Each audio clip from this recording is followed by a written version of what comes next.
ஹாய்ங்க. Good evening. Suresh IAS அகாடமியில் இன்னையிலேருந்து வந்துட்டு டெஸ்ட்டு சீரீஸ் வந்துட்டு ஸ்டார்ட் பண்ணுறாங்க. டெஸ்ட்டுக்கான ஷெடியூல் வந்துட்டு முன்னாடியே கொடுத்துருந்தாங்க. டெஸ்ட்டு டைமிங் பார்க்குறப்ப வந்துட்டு காலையில் வந்துட்டு 6:30 மணிக்கு ஒரு பேட்சும், மதியம் வந்துட்டு 1:30 மணிக்கு ஒரு பேட்சும் சொல்லிட்டு 2 பேட்சாக இருக்குது. நான் வந்துட்டு சரி 6:30 மணி பேட்ச் அட்டன் பண்ணலான்னு சொல்லிட்டு காலையில் 5 மணிக்கே எழுந்திரிச்சு கிளம்ப ஆரம்பிச்சிட்டேன். கிளம்பி பஸ் ஸ்டாண்டுக்கு போனதுக்கப்புறம் தான் வந்துட்டு என்னாச்சு அப்படின்னா மழை பெய்ய ஆரம்பிச்சிருச்சு. நான் குடையும் எடுத்துகிட்டு போகல. அதனால் வந்துட்டு சென்டருக்கு போகவே வந்துட்டு என்ன ஆயிடுச்சு அப்படின்னா 6:30க்கு டெஸ்ட்டு அப்படின்னா நான் 6:45க்கு தான் போனேன். அங்கே உள்ளே அலோவ் பண்ணுறாங்களான்னு தெரியல அப்படின்னு சொல்லிட்டு ஒரு டவுட்லேயே தான் போனேன். ஆனால் இன்றைக்கி என்னுடைய நல்ல நேரமோ என்னமோ இன்றைக்கி 7:00 தான் வந்துட்டு டெஸ்ட்டை ஸ்டார்ட் பண்ணாங்க. இன்றைக்கி 1 டே மட்டும்தான் அப்படிங்கிறதையும் அவங்க அனௌன்ஸ்மெண்ட் பண்ணாங்க. இந்த டெஸ்ட்டு வந்துட்டு எப்படி அட்டன் பண்ணுறது அப்படிங்கிறத சொல்கிறேன். நீங்கள் சுரேஷ் அகாடமியில் வந்துட்டு இதுக்கு முன்னாடி ஜாயின் பண்ணியிருந்தீங்க அப்படின்னா அவங்க வந்துட்டு ஐடி கார்டு வந்து ப்ரொவைட் பண்ணியிருப்பாங்க. ஜஸ்ட் அந்த ஐடி கார்டை காமிச்சாலே போதும், உங்களுக்கு வந்துட்டு ஓஎம்ஆர் ஷீட் கொடுத்துட்றாங்க. இல்லை நான் வந்துட்டு சுரேஷில் வந்துட்டு ஜாயின் பண்ணலை, ஆனால் நான் டெஸ்ட்டு மட்டும் எழுதணும் அப்படின்னு சொல்லி நீங்கள் நினச்சிங்க அப்படின்னா நீங்கள் வந்துட்டு 2000 ருபீஸ் வந்துட்டு பேமெண்ட் வந்து பண்ணுற மாட்டோம் இருக்கும். இந்த 2000 ருபீஸில் வந்துட்டு இப்போ சிலபஸ் சேஞ்ச் பண்ணாங்க இல்லையா, அதில் பொது தமிழுக்கான புக்கும் அவங்க கொடுத்துட்றாங்க. இது இல்லாமல் மேக்ஸ்க்கு வந்துட்டு ரீசனிங் புக்கும் ஆப்டிடியூடு புக்கும் மொத்தம் வந்துட்டு 3 புக்கு வந்துட்டு ப்ரொவைட் பண்ணுறாங்க அந்த 2000 ருபீஸோடு சேர்த்து தான். இது எல்லாமே வந்துடும் உங்களுக்கு. அந்த மாதிரி இருக்கிறவங்களுமே டெஸ்ட்டு வந்துட்டு அட்டன் பண்ணிக்கலாம். 7 மணிக்கு வந்துட்டு கொஷின் பேப்பர் வந்து ப்ரொவைட் பண்ணாங்க. இதில் டோட்டல் மார்க்கு அப்படின்னு பார்த்தீங்கன்னா 125 கொஷின்ஸு. இதில் 100 வந்துட்டு தமிழ் வந்து டெஸ்ட் இருந்துச்சு. இது இல்லாமல் 25 வந்து மேக்ஸ் கொடுத்துருந்தாங்க, ஆப்டிடியூடு தான்.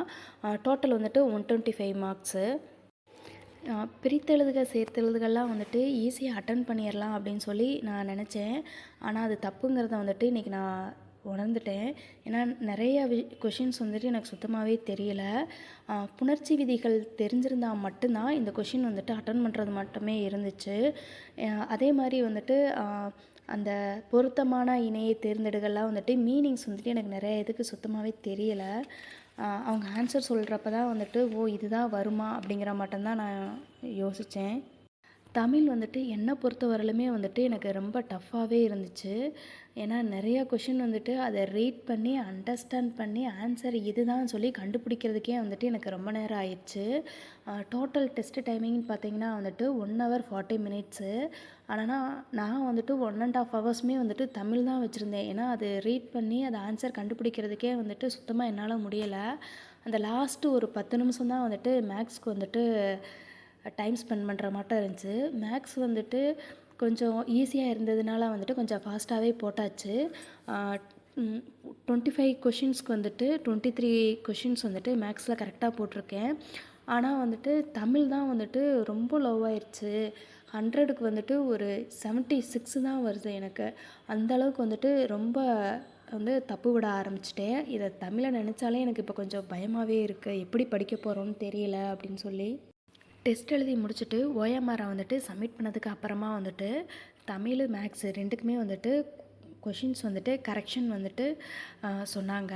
அதாவது எப்படி வந்துட்டு இந்த மேக்ஸில் வந்துட்டு இது எப்படி வந்துட்டு சால்வ் பண்ணுறது, அதே மாதிரி தமிழ் வந்துட்டு இது என்ன காரணம் இந்த ஆன்சருக்கு அப்படின்னு சொல்லிட்டு ரீசனும் வந்து சொல்லியிருந்தாங்க.